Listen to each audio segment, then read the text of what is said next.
And finally, the day of the trip arrived. We went to the airport early in the morning by car. When my mother-in-law and the others got out of the car, she suddenly said something unbelievable when I got out as well. "Well then, Mary, please stay behind." Huh? "This is a family trip, you know. Since you, the daughter-in-law, are not part of the family, there's no need for you to join us, right?" Come on, it's such a waste of parking fees for this car. You were the one who rode in it, right? I can't believe that. My name is Mary. I'm a 28 years old office worker. I have been married to my husband Darren for 2 years. I met my husband through work, as he was working for a business partner of the company I work for. Working together brought us closer, and that's how our relationship started. After 2 years of dating, we got married.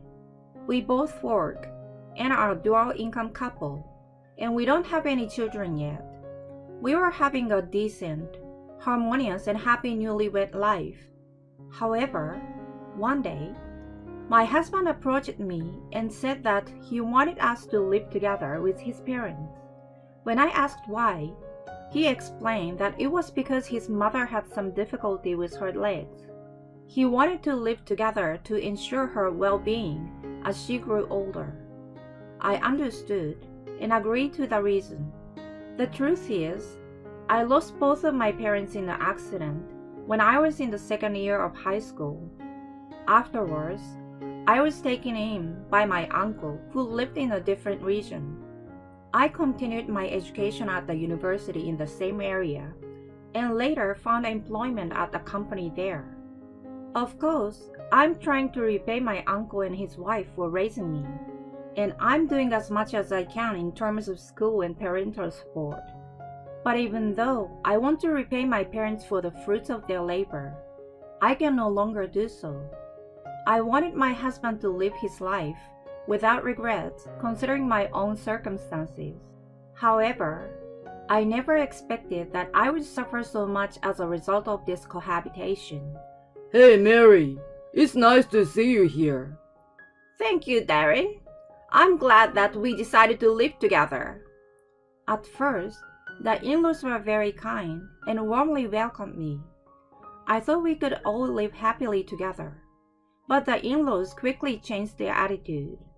Mary, how long do you plan on continuing to work? I don't intend to quit my job. What? What are you saying? You are so insolent for a daughter-in-law. As a daughter-in-law, you should take care of the household and support your husband as he goes to work. Well, that seems a bit outdated. Don't talk back to me. My mother-in-law outright denied my right to work and made every effort to make me quit my job. I discussed this with my husband. However, to my surprise, my husband's reaction was to side with my mother-in-law. Well, I understand what my mother is saying. Huh? Because my mother is usually alone at home during the day, and she's also been having trouble with her legs. She was relieved when you came to support her, but she felt betrayed, didn't she? I see. There's some truth to what my husband is saying. But even if that's the case, I think there is a way to communicate it better. I started feeling anxious about whether I could manage everything smoothly in the long run. However, I couldn't help but wonder if there was a way to support my mother-in-law without giving up my job, as I strongly believed in the importance of making an effort to accommodate her. I tried my luck and asked my company, and surprisingly, they said remote work was possible. I immediately applied and started working remotely. I assured my husband and in-laws that I could support them if anything came up while working from home. However, no matter how many times I explained, my mother-in-law kept misunderstanding, thinking that I had finally quit my job. Well, I hope she gradually understands. However, Opting for remote work turned out to be a big mistake. Hey Mary, how long are you going to stay locked up in your room? Mom, I'm actually working. Stop talking nonsense and quickly start cleaning. Once that's done, clean the bathroom and toilet. And make lunch too. But, my mother-in-law treated me as if she had hired a maid and bossed me around. I had no choice but to squeeze work in between. And after getting dinner and finishing household chores, I had to complete the remaining work, leaving me sleep-deprived every day. And not only my mother-in-law, but even my husband and father-in-law started harassing me, influenced by something they were told. It's always the same kind of dishes. I wish there was more variety since you're at home. It can't be helped. Mary isn't particularly skilled in household chores. She lost her parents early and was taken in by her uncle, so she probably never learned cooking or anything. She's really a useless wife. I'm so troubled. They mocked and laughed at me in my in-laws' home. It infuriated me that even my husband made fun of me. Who was the one asking for cohabitation anyway? And this is even though I switched to remote work after being told to quit my job. And my mother-in-law claimed to have leg problems and would skip on doing the chores. But when invited for tea by friends, she would walk without hesitation. One day, I asked her, "Are your legs okay?" And she responded with an angry outburst. "Am I not allowed to take a break and go out?" Even though I take care of household chores, nobody appreciates it. Nobody truly understands that I have a job, and to make matters worse, they even make fun of my relatives. I have completely lost trust in the people from my in-laws' house. I ended up feeling distrust toward my own family. If something else happens, maybe divorce is the only option. I can't believe I've started thinking like that. Then one day, out of the blue, I was called by my in-laws to their house. They all had smiles on their faces, but I had a terrible premonition. And then, my mother-in-law spoke up. "In 2 weeks, it will be our 30th wedding anniversary." "Oh, congratulations." "So, Mary, I have a favor to ask you." "What is it?" "I want you to plan a grand celebration for our 30th anniversary, like a lavish family trip to New York City." "Huh? Me?" You always put in so much effort for the family, right, Mary? "We all appreciate it." "Mom." I want to leave it in your capable hands. If possible, arrange for luxurious accommodations and upscale meals. "I see." We are going too, but the main character will be Mom. "Wait, can I join too?" Yeah, that's why I'm counting on you for the reservations and planning. I believe you can come up with a good plan. "Oh, I see." I never expected to receive compliments from my family. This might also be an opportunity to get closer to my in-laws. I was surprised to suddenly be entrusted with such an important task, but I want to meet the expectations. I had the perfect hotel in mind, so I immediately made the reservations and booked the flights. And finally, the day of departure arrived. We drove to the airport. As my mother-in-law and the others got out of the car, my mother-in-law unexpectedly said something unbelievable. "Well then, Mary, you can stay behind." "Huh? Wait, am I not going with you?" What are you talking about? You won't be coming alone, obviously. "This is a family affair, you know. You're not part of the family, so you don't need to come." I looked at my husband. He joined his parents in agreement. Besides, it would be a waste to pay for parking this car. You can take it and go back. "But I made all the arrangements for the hotel and flights, juggling between work and household chores." "Don't act so entitled." "And besides, I made a reservation for myself at the hotel. You can just cancel it, can't you? But if you understand, go home right away and start cleaning. That's right. Make sure the house is spotless. If we come back and find anything dirty, we won't tolerate it. Fine, I understand. As I meekly said that, my in-laws had smug expression on their faces, laughing as they entered the airport. Inside the car, I took a deep breath. I will never forgive them. Anger towards my in-laws welled up inside me. I had been striving to cherish the bonds of family, but in reality, they saw me not as a family member, but as a convenient maid-like presence they could use. That's all they saw me as. After returning home, I immediately packed my belongings and headed to my uncle and aunt's house. They were surprised to see me suddenly return with a large suitcase, but upon hearing the story, they were furious. I immediately contacted the hotel and informed them that I wanted to cancel one reservation. Afterward, I quickly got in the car and headed to the airport, flying straight to New York City. If I went now, I could arrive at the hotel during the time when my in-laws would be checking in. My in-laws had been planning their New York City trip all this time.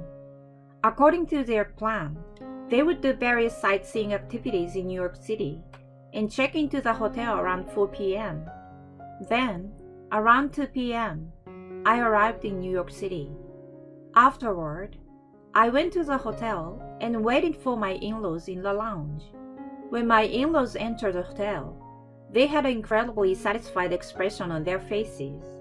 They walked in with a lack of manners, making it obvious right away. Well, it's fine then. Surprisingly, not having that woman with us turned out to be a good thing. Her expression when she found out she couldn't come was priceless. And then, my in-laws went to the reception desk to check in.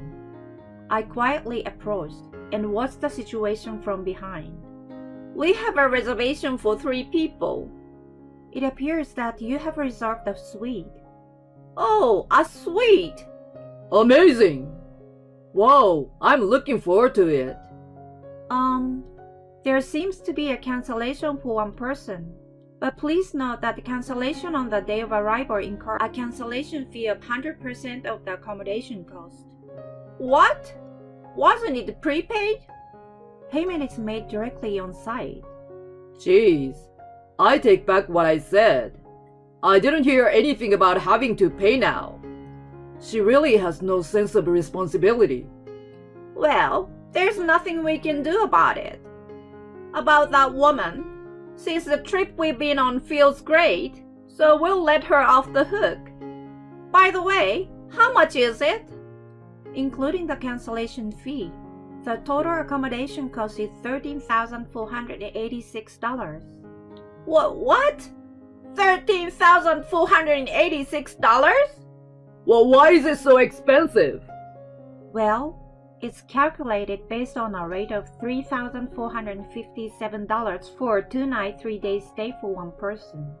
With 3 people, it amounts to $10,375. And then, there is the cancellation fee, which is a full amount for today, $1,728, and 80% for tomorrow, which is $1,383. Adding it all up, it comes to $13,486. No, that's not what I meant. Are they trying to rip us off? This place. We are providing top quality service at this price point. I believe you will be completely satisfied once you stay with us. Even if you say that, we can't afford to pay $13,486. Are you considering canceling them? If that's the case, today's portion would be $6,950 and tomorrow's portion would be $5,532. So the total cancellation fee for the 2-night stay would be $12,447. That's Are you saying it would still be $12,447 even if we don't stay? That woman! Where did she make the reservation? I will call her right now and confront her. There's no need for that. When I spoke from behind, my in-laws were surprised. You! Why are you here? No, more importantly, it's about the accommodation fee. Hey you! Take responsibility and pay for the accommodation fee. I refused. Hey, don't mess around. Take responsibility. But I'm not part of this family, am I? The truth is, I was planning to pay for the accommodation myself as a gift to you, Mom. Then just pay. No, I won't pay. You never accepted me as part of the family, treated me like a maid, and even mocked my relatives. I came here so that I can divorce you. Divorce? Saying that, I handed the divorce papers to my husband. I will become a stranger to all of you, so I won't pay any cancellation fees. I won't allow that. You couldn't afford to pay in the first place, but you purposely caused trouble for us, didn't you? That's right, I'm sure of it. She's just an ordinary employee and has less money than me. Unfortunately, I used to be a regular customer here. That's a story from my childhood, though. Is the beauty treatment ready by now? Yes, Miss Jackson. We can arrange an esthetician in dining room anytime. All right. I'm going back to my room soon. Wait a minute. Who are you? You were just an orphan who lost her parents in an accident and were taken in by your uncle and aunt, right? But her uncle is a civil servant, right? He shouldn't have that kind of money. Since this is the last time, I will tell you. When I was young, my parents started a business and ran a company. By the time I was born, the business was doing well, and we lived a prosperous life. We used to come to this hotel every year from when I was little until my second year of high school when my parents passed away. If it weren't for the plane crash accident abroad that they were involved in, well, I would have been here with my parents, enjoy their wealth and assets. But even so, I accepted the reality of my parents' death and worked hard to pave my own way. Of course, I'm grateful for all the assistance I received from my uncle and aunt, and I intend to repay them in the future. I was putting in effort to nurture our relationship and build a bond with your parents after our marriage, until I was betrayed in such a manner. I had actually been contemplating covering all the expenses, but I won't forgive you all. Whether you cancel or stay, you will pay for your own accommodation. And please, let's get a divorce. Oh, I won't accept anything other than divorce. By the way, I've been recording all the abusive and emotionally manipulative remarks you and your family have made to me. So if you choose to fight back with a lawyer and make any divorce demands, I will fight you in court. They stood there in stunned silence and disbelief. I returned to the room, ignoring my in-laws, and was treated to a spa session. By the way, you may wonder why I had enough money to pay this hotel bill as a gift. It's because I inherited a considerable fortune from my parents' life insurance and other assets. But I had decided not to use this money for daily expenses and instead save it for crucial moments. And I had decided to work as a responsible working adult and live a normal life considering that money as non-existent.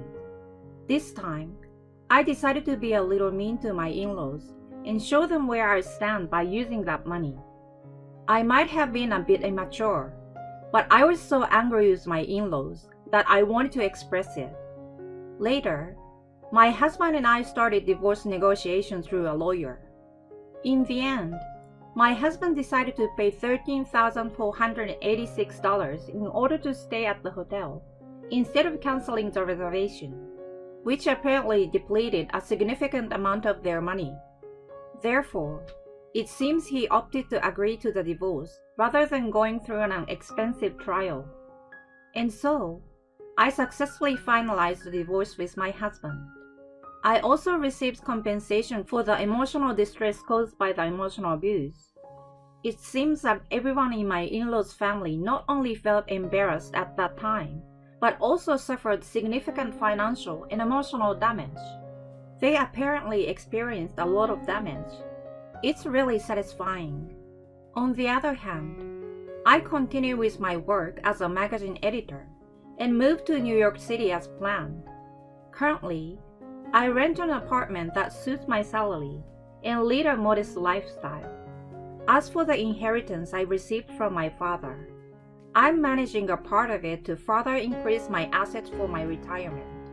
Having experienced a failed marriage once, I want to take a good look at myself and embark on various things that I want to do from now on. When it comes to romance, I hope to meet someone special along the way. For now, I just want to enjoy my life in New York City, which I haven't experienced in a long time. Why do the in-laws pick on their wives? And I don't understand why even the husband goes along with it. Essentially, the husband should be protecting his wife. And if he had protected it, the husband could have also enjoyed the benefits of her inheritance. They let go of a feast that could have been a big catch, didn't they? Well, it's their own fault, really. I thought it was admirable that Mary wanted to live without relying on the money from her parents. I hope she can meet a wonderful partner next time. Thank you for watching until the end. If you liked it, please consider subscribing to the channel. Let's meet again in the next video.